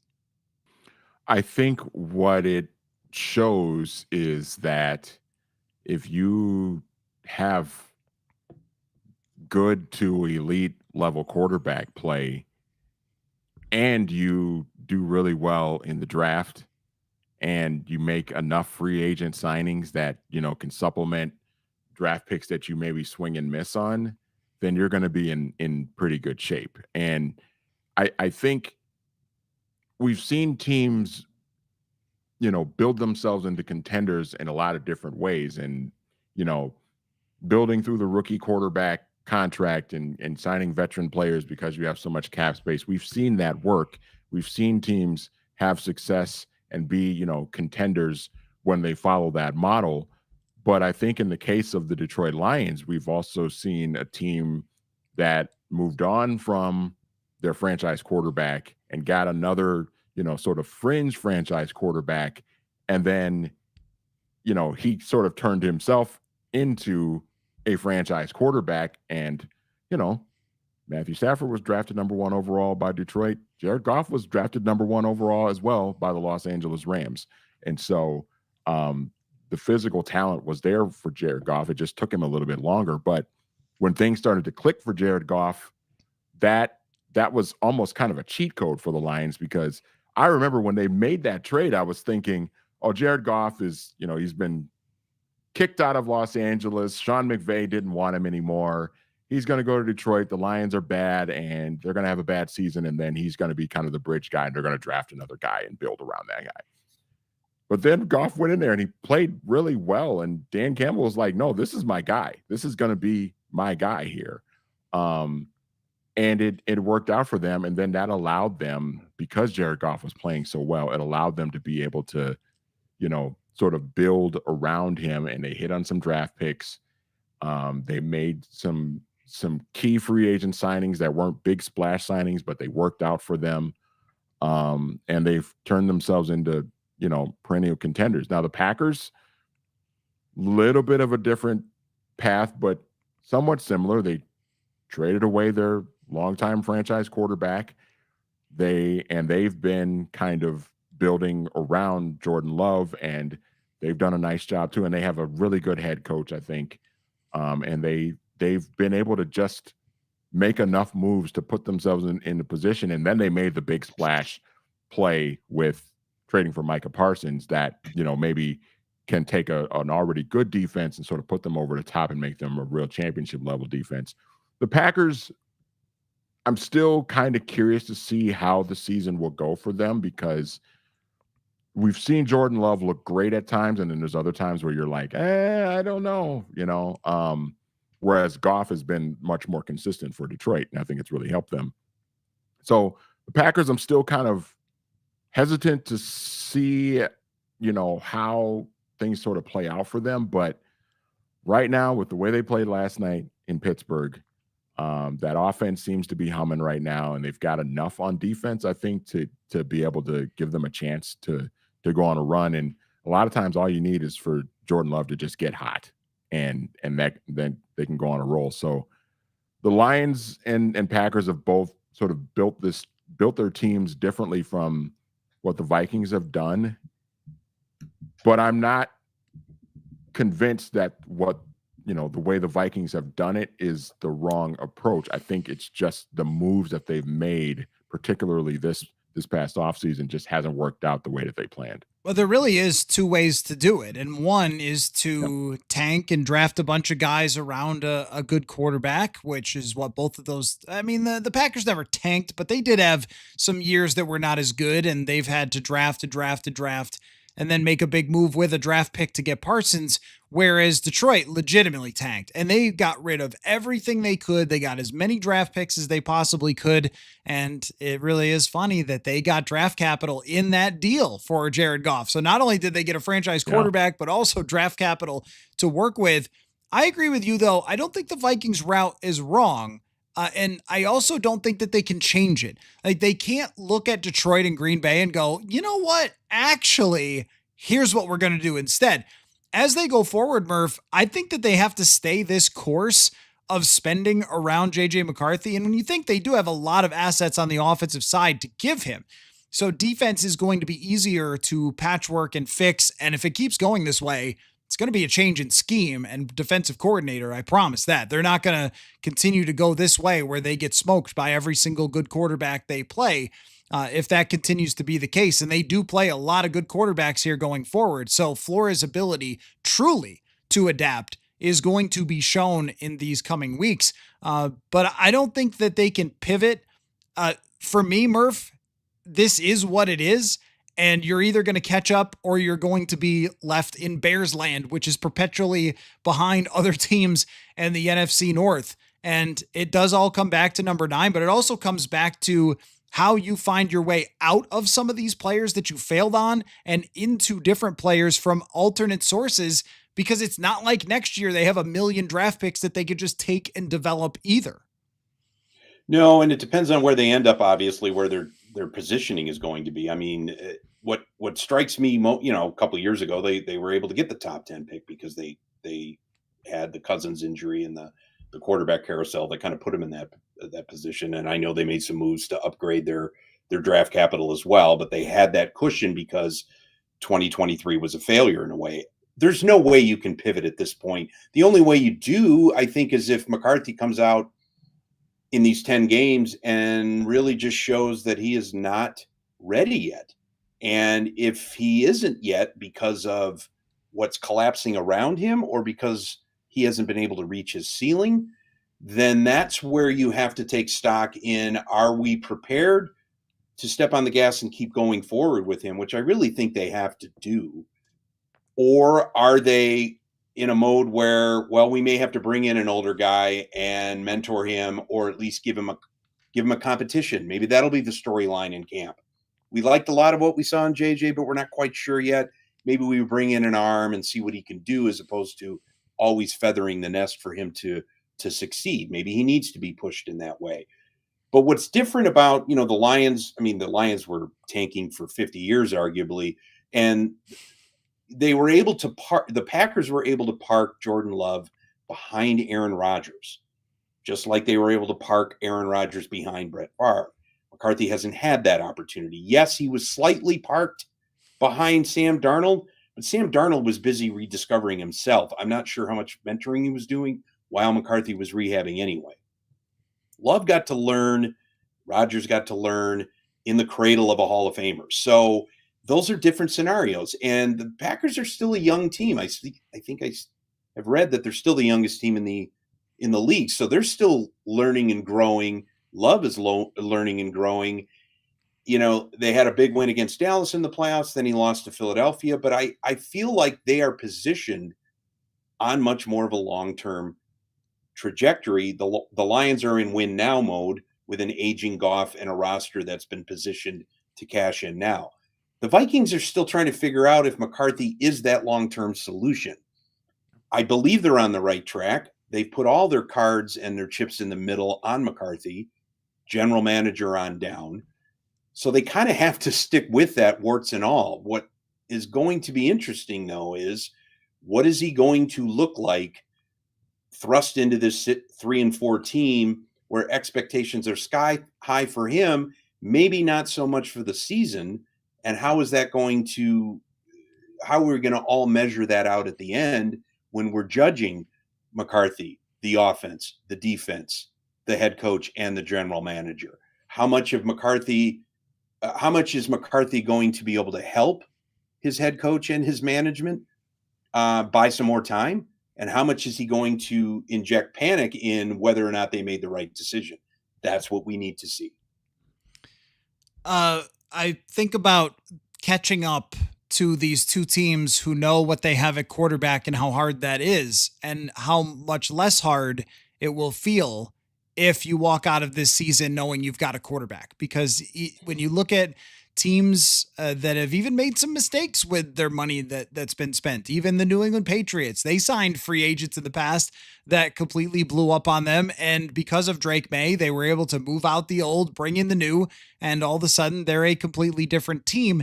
The Vikings will be able to do the same if they know he is their guy. If they're still asking that question by the end of the year, then the advantage is so much in the hands of Detroit, at least for another 1 or 2 years, while they kick the can down the road and extend as much of that roster as they possibly can. And then, Green Bay, as you said, I mean, they have the foundation to be good for years to come. And Micah Parsons, thank you, Jerry Jones, is in his prime and is unstoppable. That makes them just a baseline of a good defense to begin with, even if they're not perfect on the back end.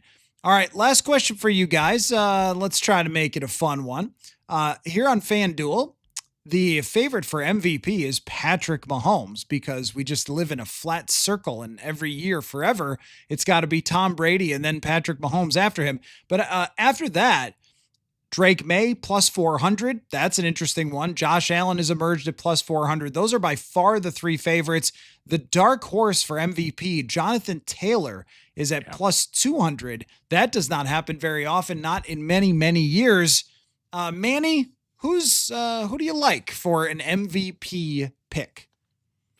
See, I'm glad you brought up Jonathan Taylor, because that was the guy that if I had a vote right now, I would probably go with Jonathan Taylor, because he's been so good. And, Daniel Jones has played well for the Colts, and I think they have a much better roster than maybe they were given credit for going into this season. But Jonathan Taylor has really been the driving force for that team to have the kind of success that they've had. He's been great for Daniel Jones. He's been great for that defense. His ability to run the ball, sustain drives, has taken a lot of pressure off of that defense. It's taken a lot of pressure off the quarterback, and it's allowed them to really do almost anything that they want and win in multiple types of ways. And so for me, it's Jonathan Taylor. I know it's, the MVP is typically a quarterback's award. Mahomes is always going to be in the conversation. Josh Allen's always going to be in the conversation. I think if Lamar had been healthy and the Ravens had been better as a team, he would always be in that conversation as well. Drake May is playing great. But for me, it's Jonathan Taylor, man. He's been fantastic for the Colts. Or the MVP of Murph's heart is a Detroit native, Jonathan Taylor Thomas, is who he has. His home improvement joke? No? Yeah, no, I never liked that show anyway. So, oh, wow. Okay. Well, that was one of my favorites growing up as a 10-year-old. So, yeah, Tim Allen's from Detroit, yada, yada. I think it's overrated. Oh, wow. All right. Hostility harsh words about Home Improvement, a show that ended in 1997. Okay. Hey, you injected it here. Anyway, MVP? I love everything that Taylor is doing, but what is Adrian Peterson the last running back to win MVP? I mean, it's going to be a hard thing to do. If Saquon Barkley couldn't win it last year with what he did with Philadelphia winning a Super Bowl, it's going to be hard. He is making Daniel Jones look so much better, though, taking so much pressure off him. The usual suspects, Mahomes, Allen, like you said, Jackson, if he was healthy. I really like Baker Mayfield, mainly because he's got Tampa at 6-2. If Tampa finishes, 12-5, 11-4, wins the NFC South, gets some home games, it's going to be because of what Mayfield has really done for that team and that offense. And it's really not only resurrecting his career, but a franchise that really just hasn't had a lot of quality. I mean, they had Tom Brady for a moment, but has not had a lot of quality quarterback play over the last several years. And for him to kind of be the NFL's, marketing Golden Child and Flame Out in Cleveland, where, quarterbacks go to die, where, any good player goes to die, I guess. To see him kind of work his way back in Darnold-like fashion, kind of doing the grunt work, figuring out who he is, figuring out what it takes to succeed in the league, and the way he's able to kind of help Tampa win in a variety of different ways with his legs and his arm, and do it sort of from a humbled position, kind of that I would like to see him perhaps put the cherry on top of a redemption season with an MVP award. But, I really do like Josh Allen too, just because of what he's gone through and who the Bills are. So I know it's all voted on during the regular season, but to me, if Allen can finally bring that Super Bowl to Buffalo, he's the most valuable player on the planet, let alone the most valuable player in the league. The MVP speech from Baker Mayfield would be one that might break the entire internet. So Brian Murphy, Manny Hill, we do this every Monday with the trio here breaking everything down, and the vibe may be quite a bit different by this time next week, or it might sound very similar to what it did tonight. I guess we'll find out and we'll follow along. So thanks for your time, Murph. Thank you for your time, Manny, and we will see you, Manny, on Thursday night to pick the schedule, which should be maybe the lowest win total we've ever seen since we started winning or picking the schedule with you. And Murph, we'll see you on Monday. Also, Murph wrote a column for the newsletter, purpleinsider.football. Make sure you go check that out. And we will catch you guys all very later. A lot to come this week, by the way. Jeremiah Searles going to give us a player's perspective on everything that's going on. Going to have Cody Alexander, defensive guru who writes the Match Quarters newsletter, break down what's going on with the defense. I do have, for all of you draft nuts, Chris Trapasso coming on to analyze why the Vikings haven't succeeded in the draft. So, off we go into the future. Thanks, guys. Thanks, everybody. And we'll see you next time. Football. All right.